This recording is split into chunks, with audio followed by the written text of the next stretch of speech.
Labas rytas, aš jau laivė berods. Ryto arbata su Agne, tęsiam toliau eterius. Šiandien aš su šaltalankio arbata, jūs irgi pasidarykite arbatos. Ir šiandien pakalbėsime. Matau, jau prisijungia keletas, tai parašykit, ar girdit mane, ar matot mane. Galit labas rytas parašyti. Matysiu, kad čiatas dirba. Džiugu, kad jungiatės. Parašykit, paprašys, nes nežinau, ar girdžiuosi, matausi. Vis dar klausiu visą laiką. Kažkaip Instagram. Va, matau, ačiū. Kavos meditacija rašo, labas rytas, girdim, puiku. Gerai, tęsiam toliau, pradedam trečiadienio rytą ir šiandien apie ką mes kalbėsime. Tai dar kartą visiems labas rytas, labą dieną, labas vakaras, kas žiūrės įrašą. Ir šiandien mūsų tema, tai bus, aš pakalbėsiu, tai yra, kam man reikalinga neurografika, kaip neurografika man gali padėti, kodėl aš turėčiau mokytis tarsi neurografikos, ne? Ir tie, kas yra praėję, pavyzdžiui, neurografikos naudotojų kursą, matau, kad keletas yra čia iš prisijungusių naudotojų kursą arba yra piešę neurografiką, žino, kaip neurografika veikia. Ir jeigu tarp klausančių yra tie, kurie naudoja neurografiką, galite pasidalinti, kaip jums padeda neurografika. Aš trumpai pasakysiu, kaip man keičia gyvenimą neurografika. Tai pirmiausia, tai neurografika iš tikrųjų man padėjo labiau girdėti save, labiau girdėti savo emocijas, atpažinti emocijas, išgirsti savo mintis labiau, ne tą ūžesį kažkokį, tai, o išgirsti. Jeigu iš tokio apčiuopiamų dalykų, tai neurografikos dėka pas mane atsirado studija. Jinai mažutė, kaip sakau, kabinetukas, bet yra jauku, gera tenais. Ten vedu ir sesijas, jos irgi labai šitą studiją netikėtai atėjo, nors iš tikrųjų visiškai neplanavau to. Taip pat pradirbau įsitikinimus, pakėliau savo pajamas, pritraukiau daugiau klientų. Vienas iš paskutiniųjų tai buvo, aš atgavau įkvėpimą sukurti savo programą, nes po COVID-o, kai rudenį sirgau spalio mėnesį, tikrai buvo tokia apatija kažką daryti, ką man to viso reikia. Ir galvoju, okei, ašgi turiu instrumentą, pieštukai, popierius, markeris ir į priekį.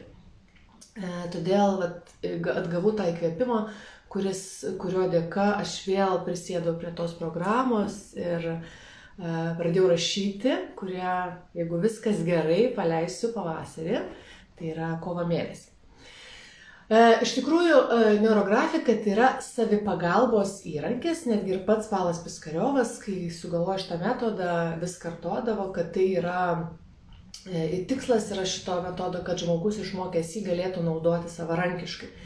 Ir nelakstytų pas specialistus. Aišku, aš neatmetu specialistus, nes specialistai tikrai reikalingi, ar psichologai, ar terapeutai, ar coacheriai, nes kai kurios klausimus tikrai jų pagalba lengviau galima išspręsti negu savo. Aš net irgi, kaip ir esu specialistė, ne, bet aš einu pas savo kolegas, aš į sesijas, taip, pradėti kažkokius savo klausimus, nes pati aš kartais ir neįlendu taip giliai ir nepamatau iš šono. Taigi specialistai tikrai reikalingi. Bet kaip savipagalbos įrankis neurografika yra tikrai labai nuostabus, nes aš bet kur, bet kada lėktuve, aš atsimenu, oro uoste netgi piešiau, lėktuve piešiau, traukinyje, mašinoje, tik nevairuojant, aišku, ne? Taigi toksai savipagalbos instrumentas. Ir neurografika iš vienos pusės padeda dirbti ne tik su įvairiomis temomis, bet kokį klausimą spręsti, bet ir skirtingose laiko etapuose, tai yra su praeities situacijomis, su dabarties kažkokiais uždaviniais, bei su ateities tikslais. Ir norėčiau dabar papasakoti apie taip vadinamus neurografikos algoritmus, kurių yra 9 ir jų pagalba galima dirbti su įvairiais klausimais, nes kiekvienas algoritmas skirtas tam tikriem klausimams spręsti. Kaip sakant, kiekvienas algoritmas dirba su atskira sfera. Taigi pirmas ir svarbiausias ir toks pagrindinis algoritmas tai yra blokų nuėmimo algoritmas. Tai yra pamatas, tai yra fundamentas, pirmas žingsnis į neurografikos pasaulį. Jo pagalba, kaip sakau, tai yra greitoji pagalba, pirmoji pagalba, iškilus kažkokiai tai situacijai ir kurią norima išspręsti. Blokų nuėmimo algoritmo yra 3 variantai ir jo mokama yra neurografikos naudotojų kurse. Taip pat dar kurse tam mokamas ir ketinimo iškėlimo algoritmas ir būtent šitų 2 algoritmų pagalba galima netgi išspręsti apie 60 arba daugiau klausimų, kurie mums iškyla, nes su kitais algoritmais jau kitus klausimus. Ir blokų nuėmimo algoritme mes dirbame su linija ir su apskritimu. Kitų figūrų mes neimame. Apie figūras ir apie liniją bus eteris berods kitą savaitę, tai plačiau papasakosiu. Tai linija ir apskritimas. Ir blokų nuėmimo algoritme mes dirbame su emocijom, destruktyviom emocijom, kurias mes norime paleisti, ir su bendrai paėmus su įtampa kažkokia. Tai ir įtampa nebūtinai turi būti kažkokia tai ar trauminė, ar kažkokia tai sunki. Esmė tame, kad jeigu aš esu taške A dabar, čia ir dabar, mano tikslas yra taškas B, taip, ką aš noriu pasiekti, ką aš noriu turėti, ar tai santykiai būtų, ar tai kelionė būtų, ar tai finansai būtų, ar dar kažkas. Tai. Ir tas atstumas tarp taško A ir taško B, tarp jų yra įtampa, nes aš kol kas to neturiu, aš to dar kol kas nepasiekiu. Ir tos įtampos, aišku, amplitudė gali būti tiek didesnė, tiek mažesnė, nesvarbu. Ir va su ta įtampa mes galime dirbti blokų nuėmimo algoritme ir tai išmesti ant popieriaus lapo, su tuo padirbėti, transformuoti, pakeisti ir viskas, kaip sakau, keičiasi. Taip, toliau einam. Antras algoritmas, tai yra neurokompozicija arba modeliavimas. Čia jau atsiranda daugiau figūrų, jau atsiranda ir piešimo kompozicija. Jeigu iš figūrų kalbant, tai yra ir kvadratas, ir trikampis, kuris irgi neša savo prasmę. Nes neurografikoje kiekviena figūra, taip, tos nedidelis skaičius jų yra, neša savo prasmę. Ir aš ant to popieriaus lapo susidėjusi figūras, aš žinau, ką tai reiškia. Jeigu man reikia veiksmo, judesio ir taip toliau, aš dedu trikampį. Jeigu man tuo metu reikia stabilumo, saugumo, aš dedu kvadratą. Harmonija, balansas yra apskritimas. Ir aš galiu susidėti. Ir modeliavimo, būtent šitas algoritmas mums padeda modeliuoti tai, ko aš noriu. Pavyzdžiui, modeliuoti noriu, kad aš sportuočiau kiekvieną dieną. Tai aš ant laiko linijos susidedu vienodais atstumais. Pirmą įsivardinu, kaip aš suprantu sportą. Ar tai turi kvadratas būti, stabilumas, stabilu. Ar tai turi būti kažkoks energingas, galbūt bėgimas, tai aš galbūt ar trikampius dėsiu, o galbūt tai meditacija, taip apskritimai. Bet tai, kad taptų mano įpratis, aš ant laiko linijos susidėlioju vienodais atstumas, kad tai pasikartotų. Galiu ir augimą nusipiešti, ta prasme, pavyzdžiui, finansų, aš šitą mėnesį tokios pajamos, kitą mėnesį didesnės. Taip, aš modeliuoju savo realybę, tai, ko aš noriu. Trečias algoritmas yra neurosketchingas, tai čia yra toks greitas piešimas, prie jo ilgai neapsistosiu. Ketvirtas yra neurospalvos, tai yra spalvų energijos valdymas. Ir čia pamatas yra ausin sistema, tai yra 5 elementų sistema. Kas žinote, tai yra medis, ugnis, žemė, metalas ir vanduo.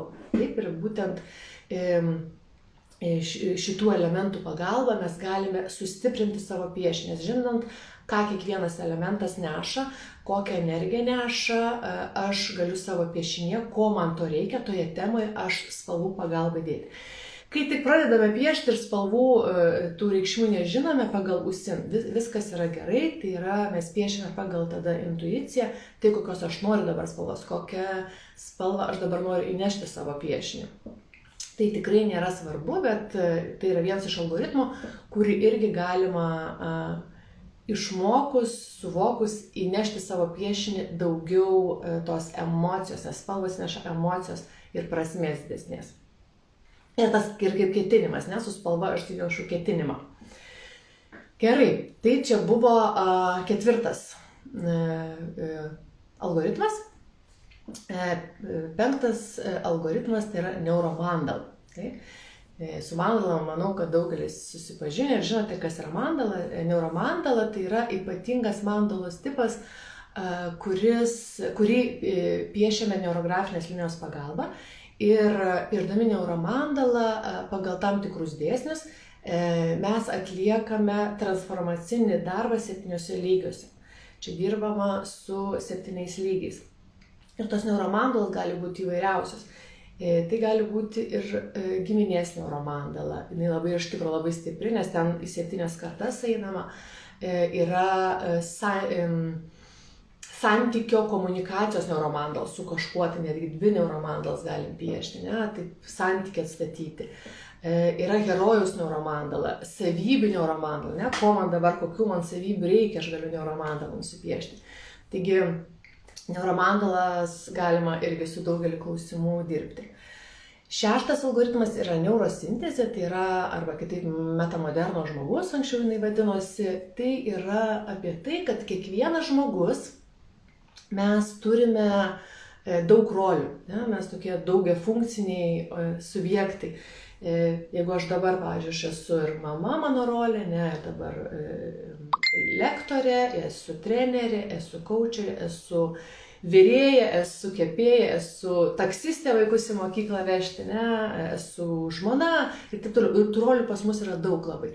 Ir būtent šitas algoritmas, tai mes balansuojame tas roles arba tuo metu užaktyvuojam tą, kuri mums reikalinga šiuo metu, sprendžiant kažkokį tai klausimą arba vykdant kažkokį tai projektą.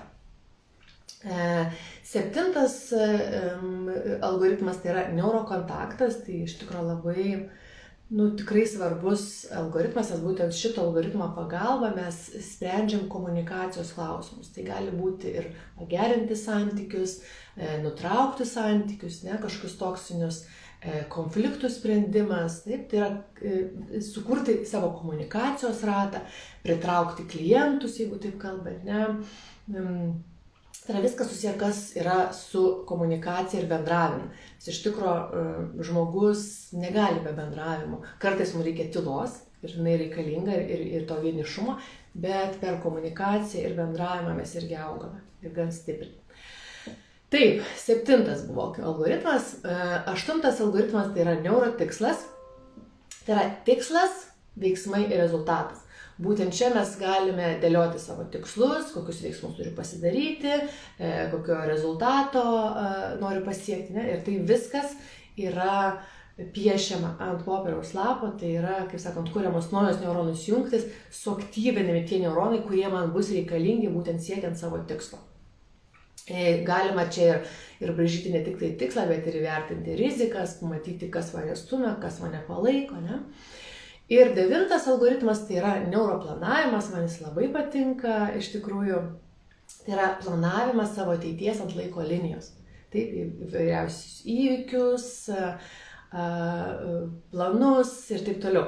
Čia, kadangi jau praeiti metai 21 praėjo, tai dariau savo planavimą, ne, kitų metų, ko aš noriu pasiekti. Čia net galiu piešinį parodyti, aišku, dar nepabaigtas, ne.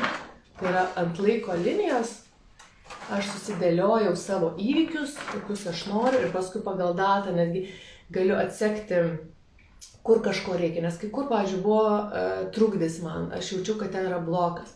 Tada ko man reikia? Man reikia resursų. Aš pridedu resursus, ne, aš integruoju resursus į tą savo įvykį. Taigi planavimas tai yra tarsi įvykius, tos įrašau į pasąmonę, aš tarsi išgyvenu juos. Tai tiek apie pačius algoritmus ir kokius klausimus galima spręsti būtent jų pagalba. Jei neprisirišant prie algoritmų, tai apibendrinus galima pasakyti, kad neurografika padeda tokiuose trijose, kaip sakau, dalykuose. Tai yra neurografika transformuoja ir keičia realybę. Taip? Mūsų supanti realybė tai yra mūsų santykio su jie atspindys. Taip?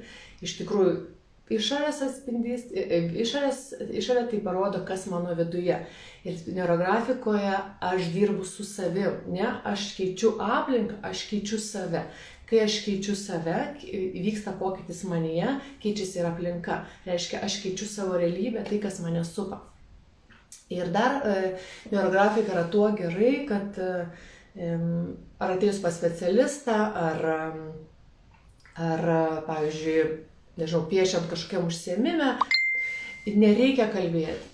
Žmogus galbūt nori pabūti savyje ir tiesiog girdėti save. Tai va, čia yra metodas, kurio pagalba aš galiu tiesiog patylėti ir įsijausti save. Kitas dalykas, neurografika nuima apribojimus ir praplečia galimybės. Yra iš tikrųjų dviejų tipų problemos. Taip? Vienos tos, kurios mus jaudina dabar, šiuo momentu.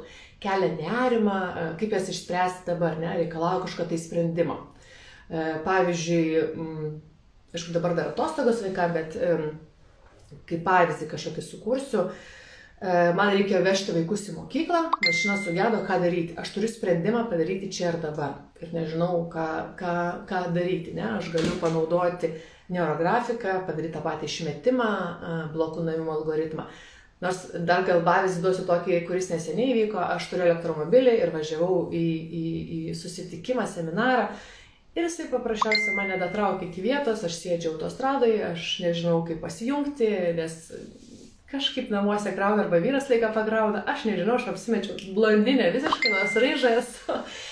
Ir tiesiog toksai ir piktis, ir nerimas, ką daryti, ir vėluoju, ir pavėsiu žmonės, ir kas vyksta, tai ką aš, kadangi galvoju, sėdžiu, Agne, taigi tu turi visus instrumentus, dar visų pirma važiuoji vesti savo seminaro. Aš pasėmiau popierių, pasėmiau markerį, padariau išmetimą. Aš nesau, kad, aišku, vyras paskui atvažiavo, davė man kitą mašiną, aš nuvažiavau į tą seminarą, bet iš kitos pusės aš nusiraminau, aš nuėmiau tą įtampą savo viduje. Tai vat, tą problemą išsprendžiau. Antras problemų tipas tai problemos ribojančios mūsų potencialą. Pavyzdžiui, gebėjimas kasdien nubėgti 10 km jau yra tikrai nebejotinas pasiekimas. Tačiau panaikinus kai kuriuos apribojimus galima nubėgti ne 10, o 30 km. Taip? Tas pats liečia bet kurį sritį, pavyzdžiui, finansinę sritį. Jeigu aš užsidedu savo kažkokias ribas, kad, man, pavyzdžiui, 3000 per mėnesį yra labai geras atlyginimas ir aš daugiau nenoriu. Bet galbūt aš taip užsidėjusi ribas, aš apriboju save siekti dar daugiau.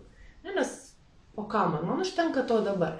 Tai tiesiog neurografika padeda nuimti tas ribas, kurios slopina mūsų potencialą ir galbūt gali atsiskleisti visai kitos mūsų spalvos, mūsų gebėjimai ir galimybės. Taigi, neurografika dirba su abiejų tipų šitokiais apribojimais. Ir trečias tai yra neurografika leidžia planuoti ir keisti ateitį. Ne, kaip ir minėjau, planavimas, nes iš tikro ateitis yra visada toksai neapibrėžtumas. Taip, ir dažnai mūsų fantazija gali prisikurti pačius blogiausius scenarius, ko pasekoje mes bijome žiūrėti savo ateitį, bijome žengti žingsnį, kas bus. Mes tarsi judame link ateities per kažkokį tai rūką ir nematome tai, kas gali būti. Sutikdami, kaip sakau, įvairiausias kliūtis ir visokiausius pasipriešinimus. Ir būtent neurografinė linija, kompozicija, tas piešimas, tai yra būtent tie instrumentai, kurie padeda žmogui įeiti į tą rūką, įnešti aiškumo, suvokti supančią aplinką ir sukurti savo ateities pamatą. Ir tuomet ant tų pamatų jau statyti konstrukciją, tas prasmes susijusiais su norais, įvairiais tikslais ir uždaviniais. Taigi, neurografika gali padėti jums spręsti bet kokį klausimą. Aha, dukra atėjo. Aha, tęsim toliau. Iš tikrųjų, tie, kurie jau pradeda mokytis arba susidomi neurografika, iškyla klausimas, kam man mokytis tos neurografikos, jeigu internete yra nemokama video, taip. Aišku, daugiau tai yra rusų kalba, kas rusų kalba supranta, tikrai gali rasti tų video, nes Rusijoje instruktorių yra tikrai nemažai ir jie deda įvairiausius video ir paskaitas. Bet noriu tik tai pastebėti, kad aš tikiu iš tikrųjų, kad kiekvienas iš jūsų susidurite su kažkokio tai, pavyzdžiui, produkto degustacija prekybos centre. Jums duodamas kažkoks tai kąsnelis pabandyti, ne? Jūs galite įvertinti jo skonį, jo aromatą, net paliesti rankomis, ne? Bet tai yra tik pabandymas, tai pažintis su produktu. Ir nemokami neurografikos pamokų įrašai taip pat yra tik įvadas į neurografiką. Jums sakoma, ką daryti, kur jūs...